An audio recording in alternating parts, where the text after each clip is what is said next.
We're just going to look at some of the stitches that we're going to be using throughout this project. So the first thing we're going to be doing is our reverse chain stitch. Now, when you hear me say to do your starting loop, this is what I mean. So if we have our starting point, which here is the top of this line, we're going to come down about 1/2 centimeter, and this is where we're going to start this starting loop. So we're going to bring our needle up, leave a small tail underneath to tie off to. We're going to take our needle back down through that hole to create a loop. We're then going to bring our needle to the starting point of this line, and then we can hook this loop over our needle and pull it through, and we create our first chain. We then anchor this down, and then we're going to do what's called a reverse chain stitch. So we're going to bring our needle back up around 1/2 centimeter, and then using the back end of the needle, we're just going to bring our needle through the chain that we just created and bring it down to create a second chain. Now, normally I don't do my chain stitches this way, but when we use our stick and stitch, I find this method easier as it is a little less taxing on the fingers.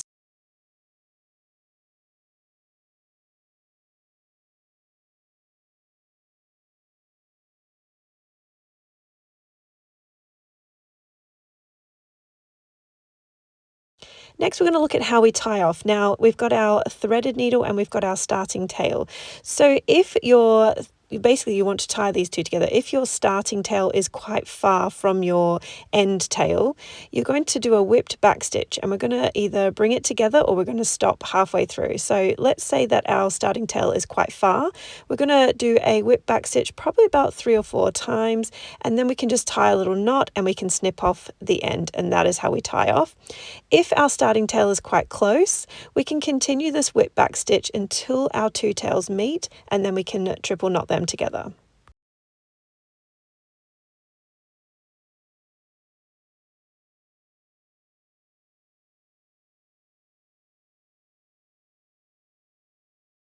So when I say we're going to whip back stitch and tie in a triple knot, this is exactly what I mean. So let's get our project underway now that we know how to do a basic reverse chain stitch. In this tutorial, we're going to learn how to create our beautiful rainbow with love heart design. So if you've got our DIY kit, you'll have inside your kit a stick and stitch with your design on it, a fabric marker, also a stitching needle, and then of course the yarn which you chose to include inside your kit. So the first thing we need to do is to trim around our rainbow design. Now I would suggest getting as close as you can to the design here. You don't want to have too much excess stick and stitch around your rainbow, and don't forget to hold on to these scrap pieces. You can always draw on them and use them later down the line. Now to get your stick and stitch nice and central, you can of course use a ruler. I personally like to count the stitches either side of my sticker, and then I know that I'm nicely in the center.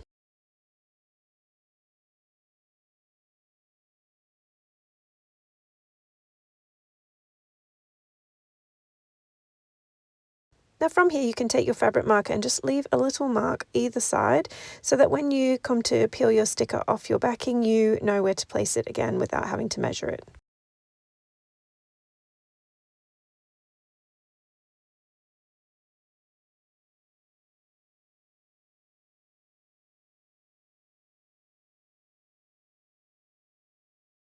And once you're happy that your stick and stitch is nicely secured to your garment, we're going to go in with our first colour. Now, of course, this is creative freedom. You can choose whichever colours you like. I'm going to go with the dark orchid here. So we're just going to take probably about 2 meters of the yarn. We're going to go quite a lot here so that we've got plenty of yarn to get us around the curve. And you're just going to thread your needle just like this. There's no fancy knots needed. And we're just going to go into our starting point. Now we're going to go in with the reverse chain stitch, which is the stitch that I showed you at the beginning of this video. And a little tip here to help keep you nice and straight, you can take your fabric marker and just highlight the bottom section of the rainbow. This might help keep you on track and make sure that everything is nice and straight. So again, we're going to go in with our reverse chain stitch. We're going to go approximately 1/2 centimeter away from your starting point. We're going to bring our needle up. And then we're going to take our needle back down once we've left a small tail underneath, which is what we're going to tie off to. Bring your needle back down through the hole that you just came up from, which is going to create your first loop. Now from here, you're going to take your needle to your starting point, which is where we put our fabric markings. And you're just going to pop the loop over your needle and pull through. We're then going to anchor that one down with a stitch.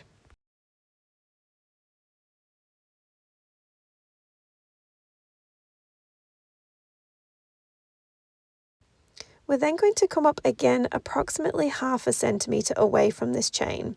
And this is where we're going to start our reverse chain.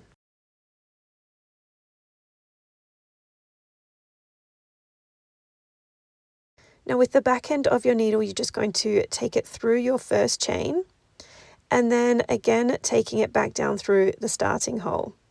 And there you have your second chain.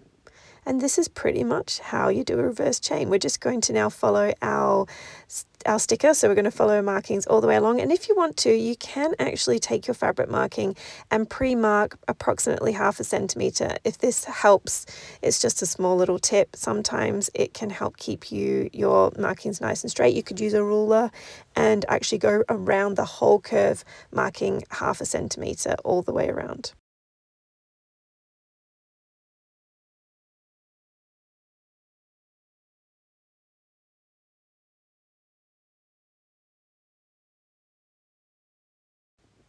And that's pretty much it. We're going to continue this all the way around until we come to the end. And here we are at the end of our first curve. Now I've still got one more chain to do, so I'm just going to show you again one more time. So we're going to take it down to our end point here, and we're just going to do one more chain. And we're just going to anchor that one down.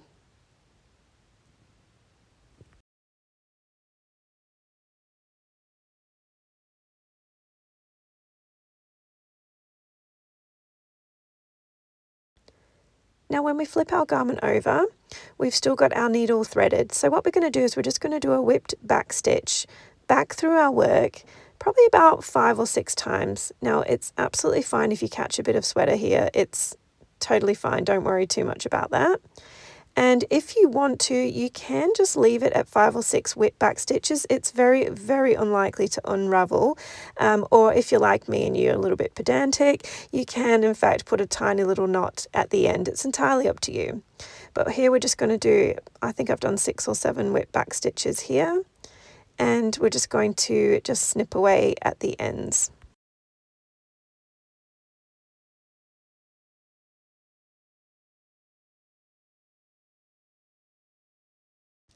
Now back to our starting tail. Now I made a bit of a boo-boo and I didn't leave enough tail there to add it back onto my needle and do a whip back stitch back through.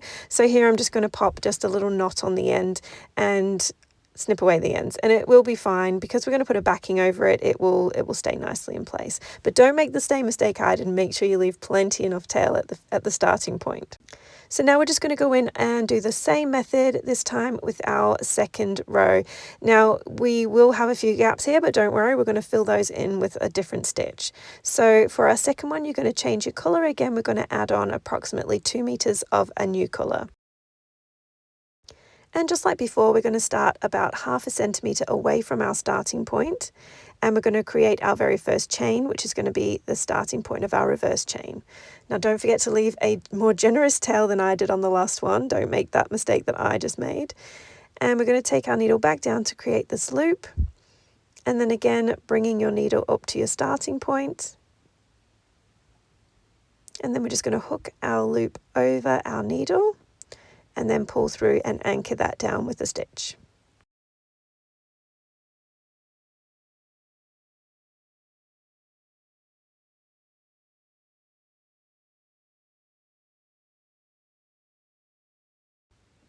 And of course, we're just going to continue on with our reverse chain stitch again for the second row of the rainbow.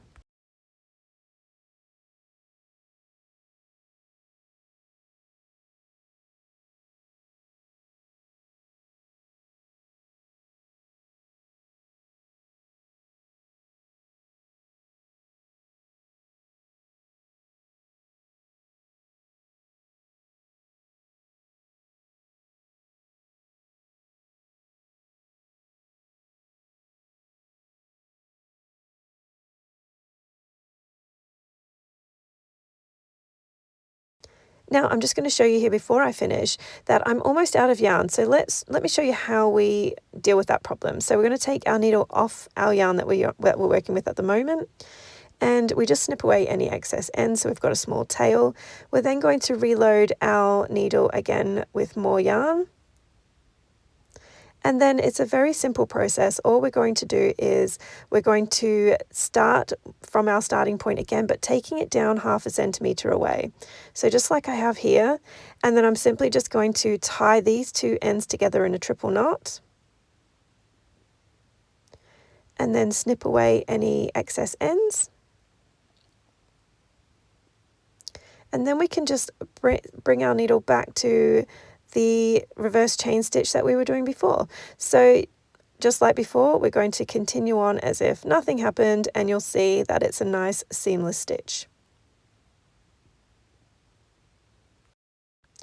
Now I have jumped ahead here because you guys already know what you're doing. We're going to do our 5 rows that is on our stick and stitch with all different colours, following that exact same method that we've just shown you.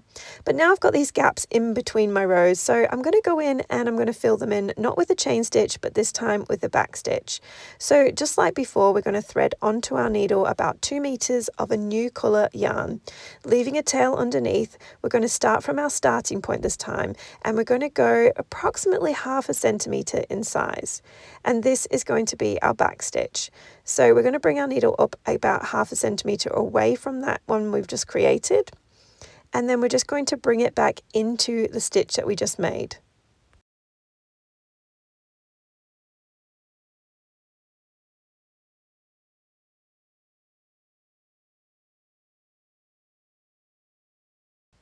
We're going to follow that process again, so about 1/2 centimetre away from your previous stitch, and then we're just going to bring our needle back down into the stitch we just made.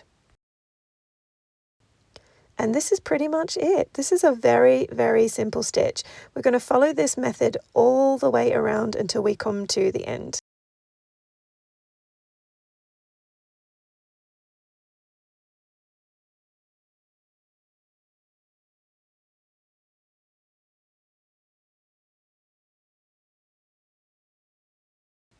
And now we're at the end of our first back stitch row, and the taff is exactly the same. We're going to do a whipped back stitch through our work, and you can put a little knot at the end if you want to, or it's entirely up to you.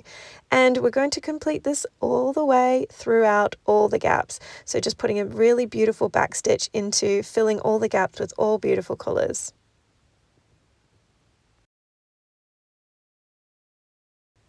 And that's our beautiful rainbow, nice and full. I mean, how gorgeous does it look?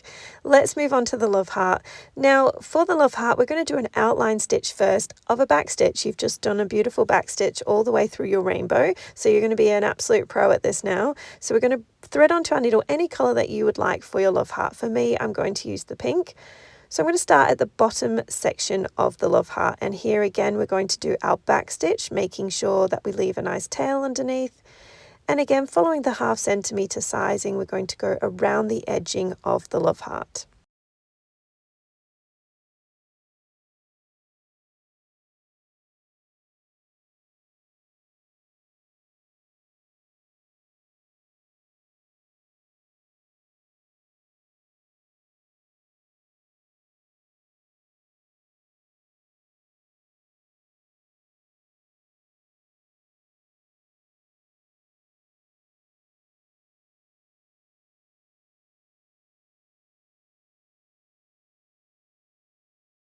So once we've gone around the edging of the heart with our back stitch, we're going to go in and fill it with a satin stitch. Now I've already jumped ahead here and done 1/2, but I'm going to show you how we do the other half. So with the satin stitch, it's just a straight stitch, but you need to make sure that they're nice and straight.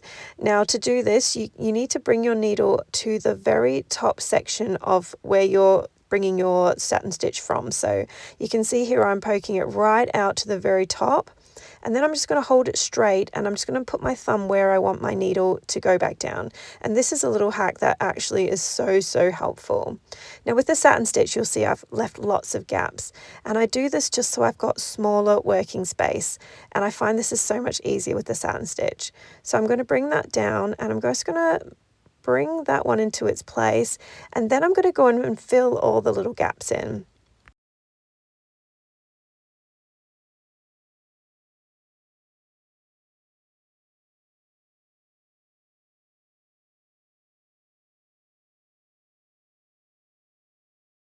Now don't be disheartened if your satin stitch is a little bit imperfect at first. It does take a little bit of practice.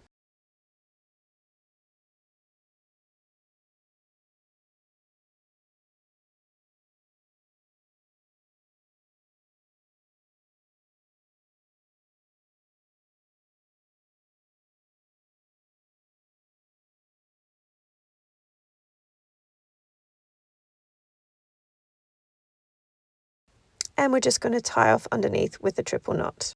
So let's remove our stick and stitch. Now there are a few ways to do this. You can submerge your sweater into a bowl of lukewarm water. You will need to help sort of aggravate it a little bit to remove that stick and stitch. Or I like to run mine under the shower setting on the tap.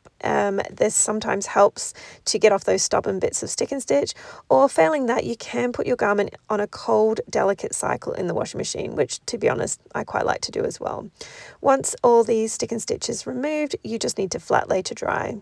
How gorgeous is this beautiful design? I really hope you enjoy it. Happy, happy stitching.